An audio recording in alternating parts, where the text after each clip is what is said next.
दोस्तों एम्स गुवाहाटी और एम्स जम्मू दो नए कॉलेजेस 2020 में इंट्रोड्यूस हुए नीट की काउंसलिंग में। पहली बार नीट 2020 की काउंसलिंग के थ्रू ही एडमिशन हुआ एम्स के सारे इंस्टीट्यूट में। एम्स गुवाहाटी प्लस एम्स जम्मू में क्या रहा कट ऑफ 2020 में, मिनिमम कितने रैंक पर एडमिशन हुआ और कितने मार्क्स रिक्वायर्ड थे डिफरेंट कैटेगरी के स्टूडेंट्स के लिए, general, OBC, SC, ST plus PWD के स्टूडेंट्स के लिए। इन दोनों इंस्टीट्यूट के बारे में कंप्लीट एनालिसिस करेंगे इस वीडियो में। आपको बताएंगे 2021 में क्या रहेगा expected score plus expected cut off rank कितना रखना है आपको अगर एडमिशन चाहिए आपको एम्स गुवाहाटी प्लस एम्स जम्मू में। You please stay tuned with med कविंग।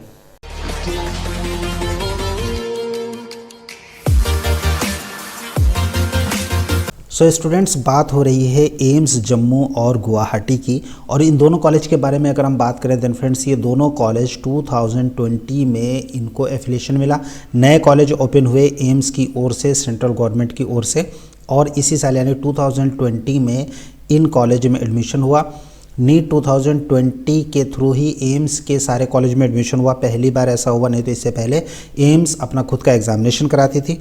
लेकिन जब नीट की काउंसलिंग हुई, काउंसलिंग 3 राउंड में हुई थी और उसके बाद एक स्टे वैकेंसी भी राउंड हुआ था, उसके बारे में भी हम बात करेंगे। लेकिन तीनों राउंड में फर्स्ट, सेकंड और मॉपअप, फर्स्ट, सेकंड और मॉपअप में अलॉटमेंट हुआ एम्स के सारे कॉलेजेस का। एम्स के कुछ कॉलेज ऐसे थे जिनको कि फर्स्ट राउंड में ही अलॉटमेंट कंप्लीट हो गया, सेकंड राउंड में एक भी सीट नहीं बची थी।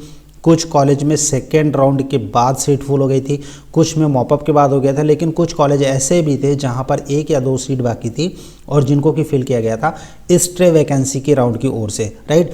यहां पर इस वीडियो में फ्रेंड्स जो हम आप लोगों के साथ डेटा शेयर करने जा रहे हैं वो है मॉपअप राउंड तक। स्टे वैकेंसी का इसलिए नहीं किया गया क्योंकि स्टे वैकेंसी में सिर्फ 1 या 2 अलॉटमेंट हो, वो भी कुछ गिने चुने एम्स में। तो अगर आप 2021 के हिसाब से प्रिपरेशन कर रहे हैं देन आपको स्टे वैकेंसी के ऊपर भरोसा नहीं करना है, क्योंकि स्टे वैकेंसी जो होता है बिल्कुल लक बाई चांस का मैटर होता है, करेक्ट। सो यहाँ पर अगर हम बात करें कि फर्स्ट ये जो रिजल्ट है अभी आप जो देख रहे हैं ये है फर्स्ट राउंड के अलॉटमेंट की लिस्ट। 403 पेज की है, एमसीसी की वेबसाइट पर अवेलेबल है, आप जाकर वहाँ से सिंपली डाउनलोड कर सकते हैं। और एक और सेकेंड फाइल मैं आप लोगों के साथ शेयर करूँ, ये है सेकेंड राउंड के अलॉटमेंट का लिस्ट। फर्स्ट राउंड में जिनको अपग्रेड हुआ था या फिर न्यू अलॉटमेंट हुआ था सेकेंड राउंड में, उन सबकी कंप्लीट लिस्ट है। 729 पेज की ये फाइल है। और इसके अलावा एक रिजल्ट और मैं आप लोगों के साथ शेयर करूं, ये है एमसीसी के थर्ड राउंड का यानी मॉपअप राउंड का रिजल्ट, एमबीबीएस और बीडीएस का नीट 2020 का, करेक्ट। और ये जो कंप्लीट डिटेल है यहाँ पर जो अलॉटमेंट हुआ था उसकी कंप्लीट फाइल है। एमसीसी की साइट पर अगेन ये फाइल अवेलेबल है, मैं आप लोगों को बताऊँ, आप वहाँ से जाके इसको डाउनलोड कर सकते हैं। आप अपने एनालिसिस के लिए, फ्यूचर रेफरेंस के लिए उसको यूज़ कर सकते हैं। लेकिन यहाँ से आपको किसी भी कैटेगरी वाइज में ये पता करना बहुत ही मुश्किल होगा कि किस लास्ट रैंक पर अलॉटमेंट हुआ था, क्योंकि पीडीएफ की फाइल है, काफ़ी सारे पेजेस हैं इसमें, बहुत दिक्कत होगी आप लोगों को और कन्फ्यूज़ हो जाएंगे। इसीलिए हमारी टीम ने क्या किया कि एक एक्सेल तैयार करी, डेटा को शॉर्टलिस्ट किया गया एक्सेल में, फिर हमने मार्क्स भी मेंशन किए। ये जो रिजल्ट के अलॉटमेंट की लिस्ट है यहाँ पर ऑल इंडिया रैंक मेंशन होता है एमसीसी की ओर से, लेकिन मार्क्स मेंशन नहीं होता। लेकिन मेरिट लिस्ट से मैच करके हम लोगों ने मार्क्स भी मेंशन किए कि उस रैंक पर उस स्टूडेंट के जिनका कि लास्ट अलॉटमेंट हुआ है उसमें कितने मार्क्स थे। Coming to the excel file, ये फ्रेंड्स है एम्स गुवाहाटी की डिटेल। एम्स गुवाहाटी में लास्ट मॉपअप राउंड तक जो अलॉटमेंट हुआ था उनके रैंक ये हैं कैटेगरी वाइज, राइट। मैं एक बार फिर से आप लोगों को क्लियर कर दूं कि ये रिजल्ट, ये जो एनालिसिस है ये सिर्फ लास्ट राउंड के रिजल्ट यानी मॉपअप राउंड का जो रिजल्ट है उसको इंक्लूड किया गया है।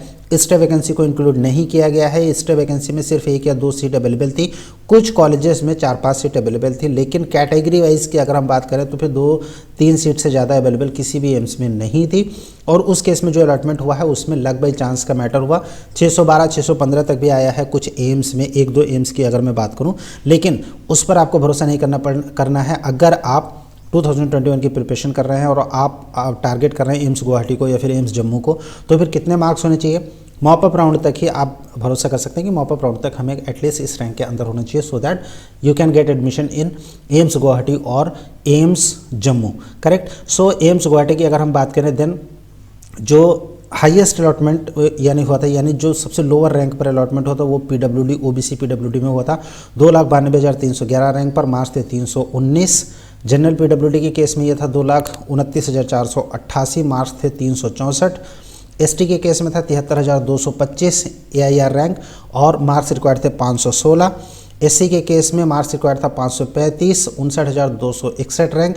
ओबीसी के केस में 626, 9,718 रैंक। ईडब्ल्यूएस ओपन के केस में ये था 626 अगेन 9,609 रैंक पर एआईआर, और जनरल ओपन के लिए ये था हाईएस्ट 630 8,464 ऑल इंडिया रैंक पर। ये फ्रेंड्स लास्ट अलॉटेड है, ठीक है, लास्ट अलॉटेड रैंक है, लास्ट अलॉटेड मार्क्स है जिन पर कि एडमिशन हुआ था एम्स गुवाहाटी में।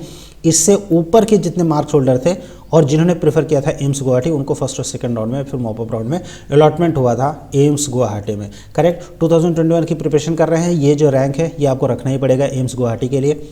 जम्मू की अगर हम बात करें देन एम्स जम्मू में ये है वो लिस्ट एम्स जम्मू की। एम्स जम्मू में general last allotment mop up round तक 628 रैंक था 9,124।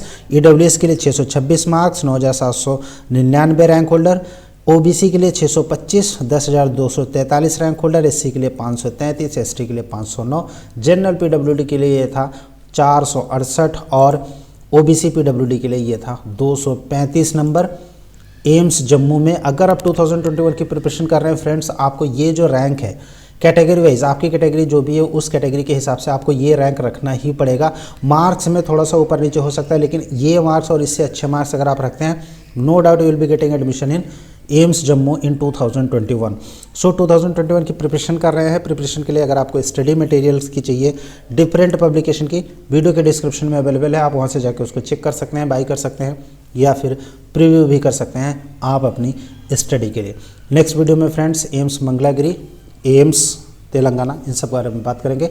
Stay tuned with med कविंग।